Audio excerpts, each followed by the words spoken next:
Hello, c'est Johanna, bienvenue dans ma citadelle, je suis ravie de vous retrouver aujourd'hui pour un nouvel update lecture. Je vous ai présenté dans mes dernières vidéos mes lectures du mois de février, du moins une partie, et cette fois-ci, avec la troisième vidéo d'update, on aura enfin balayé l'ensemble des livres qui m'auront accompagné ce mois-ci. Il y a eu de très très belles découvertes, mais il y a aussi une grosse déception, dont un abandon. Je vais vous présenter un petit peu tout ça.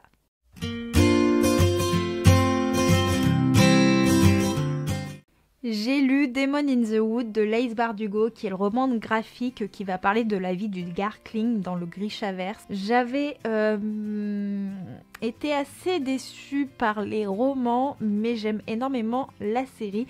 Alors de quoi parle ce petit livre? Bien avant Grisha, le Darkling c'était un adolescent, forcément on n'est pas adulte, oui. Et il avait des pouvoirs qui étaient incroyables. Sauf que ses pouvoirs ça faisait un petit peu peur aux autres et il devait vivre de façon très particulière, et c'est ce passé qui va forger le destin du personnage que l'on connaît aujourd'hui. Vous le savez, Grisha ça fait partie de mes unpopular opinions livresques. J'aime énormément la série télévisée et de ce fait j'avais très envie de découvrir l'histoire du Darkling, qui est un personnage mystérieux et intrigant.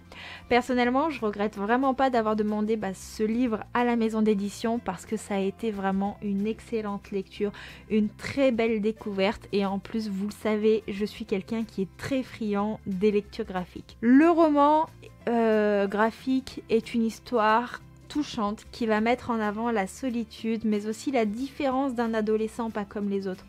On a un vécu qui permet de mieux comprendre les réactions qu'il a dans Grisha, mais ce que j'ai particulièrement apprécié, c'est qu'on n'a pas le bien d'un côté et le mal de l'autre, mais on a des nuances de gris, et c'est quelque chose que j'aime beaucoup.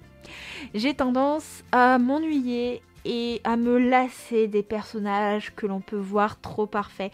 Et donc j'apprécie énormément quand on nous montre les failles d'un protagoniste, parce que tout le monde a des qualités, tout le monde a des défauts, et c'est quelque chose qu'il faut prendre en compte. Le style graphique, lui, m'a énormément plu. Il est simple mais efficace. On a un trait qui est très fin et qui travaille particulièrement les expressions du regard. À travers les yeux des personnages, j'ai ressenti beaucoup d'émotions. On a des couleurs qui, quant à elles, varient en fonction de l'ambiance, donc ça accentue vraiment les sentiments que ressentent les protagonistes. À présent, maintenant que j'ai lu Demon in the Wood, le secret du Darkling, il me reste plus qu'à regarder la saison 2 de Grisha pour trouver le personnage, parce que je l'ai pas encore regardé, même si elle est sortie très récemment. Mais il faut dire que je ne suis pas forcément dans ma période série en ce moment, je suis plus en mode, dès que j'ai du temps libre, à écouter des livres audio. D'ailleurs, n'hésitez pas à me dire si vous avez vu la saison 2 de Grisha, ce que vous en avez pensé, et si vous aimez vous aussi le personnage du Darkling. J'ai lu comment le prince Cardan en est venu à détester les histoires de Holly Black. Regardez-moi cette petite beauté. Non mais ce livre, je suis totalement fan. Avant d'être connu comme le prince cruel, Cardan c'était qui? Un enfant curieux qui avait des airs assez durs sur le visage, parce que c'est le petit dernier d'une fratrie, qu'il a été maudit, mais surtout que personne s'occupait de lui. Sa vie était loin d'être facile, il était vraiment livré à lui-même, il subissait un petit peu la pression familiale. Sachant que il est dans une famille royale, donc ça aide pas. Personnellement, j'ai pris beaucoup de plaisir à replonger dans l'univers du Peuple de l'air, qui est le nom de la trilogie principale connue sur le Prince Cruel. Ce roman contient plusieurs petites nouvelles qui nous emmènent dans le passé du prince Cardan, mais aussi à certains moments clés qui touchent aux précédents opus, et c'est quelque chose que j'ai beaucoup aimé, parce que c'est une trilogie qui m'a fait passer un très bon moment. Toutefois, si vous n'avez pas lu la trilogie principale, je vous conseille de ne pas lire ce petit livre, parce que ça va vous spoiler des éléments vraiment très importants de l'intrigue, parce qu'on se balade vraiment dans les souvenirs du prince Cardan, et donc il y a des choses qu'on ne connaît pas, mais il y a aussi des éléments de l'histoire que l'on connaît. Chaque petite histoire, comme je vous ai dit, ça nous emmène à un moment clé, et ça permet aussi d'apporter le point de vue de Cardan et d'enrichir certaines scènes que l'on connaît, mais qui nous permettent d'avoir les pensées du personnage, de savoir qui il était réellement, et son appréhension de la situation. Ce petit livre, il m'a plongé vraiment dans un monde enchanteur bien que trompeur. Par le mot trompeur, je pense que si vous connaissez la saga, vous savez là où je veux en venir. On a également des illustrations qui sont féeriques, de toute beauté. J'ai adoré les observer. C'est un véritable régal pour les yeux. On a un travail éditorial sur cet ouvrage qui est juste dingue. C'est une lecture que je conseille pour un moment détente, un moment cocooning et pour ceux qui ont aimé la saga, parce que si vous n'avez pas aimé la saga, passez votre chemin, ce ne sera pas pour vous. Je continue avec les histoires assez courtes et même très très courtes parce que j'ai lu By My Side de Sarah Baconnier. C'est quoi? C'est une courte nouvelle qui va relater une histoire d'amour et de deuil pendant la période des fêtes de Noël. Ce petit texte m'a été envoyé par Fixia parce que je suis partenaire de la plateforme et vous le savez sûrement, mais moi je suis une amoureuse des pavés et généralement mes coups de cœur je les ai sur des pavés. Alors ici je n'ai pas eu de coup de cœur, mais j'ai été assez décontenancée par la longueur de cet écrit parce que même si la plume est belle, le récit se lit en 15 minutes. Quand je vous dis 15 minutes, c'est vraiment en prenant son temps, c'est vraiment très très court. Et contre toute attente, j'ai quand même trouvé l'histoire assez immersive et la plume addictive. Je me suis laissée porter du coup sans savoir vraiment où j'allais.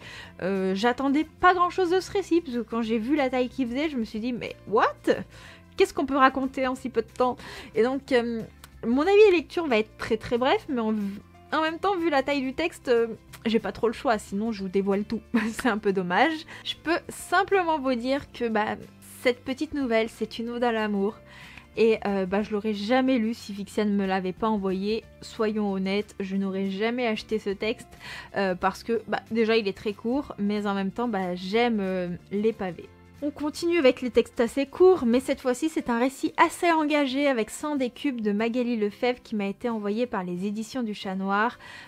J'adore cette collection de la maison d'édition d'où est tiré un roman dont je vous ai parlé plusieurs fois sur la chaîne. Il s'agit de Lullaby qui m'avait vraiment percuté. De quoi nous parle 100 décubes? On va y suivre Mélie, elle avait 4 ans et un drame en mer est survenu depuis. L'eau l'appelle. Mais sa mère ne veut absolument pas qu'elle s'approche de l'eau. D'après elle, elle serait maudite et l'océan aura la peau de sa fille. J'ai totalement été absorbée par cette nouvelle en même pas quelques mots. Ça a été un coup de cœur. La plume de Magali Lefebvre, elle est poétique. Elle nous dépeint une ambiance qui est sombre et pourtant je visualisais parfaitement les différents éléments comme si j'étais présente en plein cœur de la tempête. En fait, j'avais l'impression de vivre tout ce qui se passait. On a énormément de folklore et de mythes qui touchent à l'océan, à la mer, qui nous sont relatés de façon très originale avec les créatures liées au folklore de l'océan. On a l'histoire de Mélie qui va mêler la réalité et le cauchemar. On va voguer entre le réel, l'irréel et la barrière entre les deux est tellement fine que moi je ne savais pas du tout où me situer. Je me suis posé énormément de questions. Est-ce un récit fantastique? L'héroïne est-elle folle? Y a-t-il de la magie? J'en ne savais rien. Je savais pas du tout où l'autrice voulait nous emmener. Et avec ce court texte, j'ai totalement été percutée par l'approche mystérieuse qui va toucher à la psychologie et aux émotions de Mélie, mais pas que. Ça va bien plus loin. On a un récit qui amène un questionnement sur la santé mentale et c'est un sujet qui me touche énormément, qui m'intéresse et qui porte à réflexion. Si vous aimez tout ce qui est texte avec une petite ambiance horrifique, quelque chose de très très sombre, je vous le conseille fortement. On a un roman qui est court mais très intense et pourtant on ressent toutefois la détresse et le désarroi de notre héroïne. On voit que son besoin de vérité devient plus fort que tout et on est obsédé par la vérité à travers les pensées de notre héroïne. C'est une histoire que je conseille également à tous ceux qui aiment le folklore lié à l'océan. Vous plongerez dans une ambiance qui est sombre, qui ne laisse pas insensible et qui porte à réflexion. Et franchement, cette petite collection de la maison d'édition du Chat Noir est vraiment, vraiment incroyable. J'ai lu environ 60% de Terre brisée de Victoria Aveyard, publié chez De Saxus, qui est une histoire de fantasy qui me tentait énormément. Malheureusement, j'ai pas du tout accroché à l'histoire, il m'était impossible de rentrer dedans. Reprendre ma lecture était un véritable calvaire, j'ai donc préféré abandonner ce livre qui pourtant me tentait énormément. Je ne peux pas vous faire un résumé à ma façon comme je le fais habituellement parce que je ne me reprends pas forcément le résumé du livre en temps normal, mais là j'en suis totalement incapable parce que je suis passée complètement à côté du récit, je lisais sans comprendre et cela était d'autant plus gênant que j'ai organisé une lecture commune sur le Discord de la Citadelle de nos lectures et que je n'ai pas pu lire ce livre. De ce fait, je vais vous dire quand même quelques mots sur l'histoire, mais voilà, je vais utiliser la 4e de couverture, soyons honnêtes. Je vais vous lire juste cette partie-là, parce que je pense qu'elle est assez parlante, parce que même si moi je suis passée à côté de cette histoire, il y a quand même des personnes qui l'ont appréciée, et donc je pense que ça pourrait quand même en intéresser certains d'entre vous. Un écuyer obligé de choisir entre la sécurité et l'honneur. Un immortel désireux de se venger d'une promesse non tenue. Un assassin exilé et sanguinaire. Une sorcière dont les ennemis cachent une prévoyance inquiétante. Un faussaire au passé secret. Une chasseuse de primes avec un compte à régler. Ensemble, ils vont affronter un adversaire vicieux, invincible et déterminé à réduire en cendres tous les royaumes. Donc vous voyez sur le papier, c'est vraiment un roman qui avait tout pour me plaire. Mais voilà, avec moi, ça ne l'a pas fait. Concernant le Discord, la citadelle de nos lectures, comme je l'ai abordé, tous les mois on y lit un ou plusieurs livres ensemble, on décide, on papote sur les lectures communes à venir. Et donc je voulais vous parler de la prochaine lecture commune qui aura lieu en avril et qui sera sur le tome 3 de la Guilde des Ombres de Anatrice, ma saga chouchoute, ma saga d'amour. Elle sort officiellement le 5 avril et donc la lecture durera tout le mois pour que chacun puisse lire à son rythme et on papote ensemble. On a les balises de spoilers pour cacher les éléments importants de l'intrigue. Il y a également d'autres lectures communes de prévues. Il y a une partie où vous pouvez suggérer des lectures communes.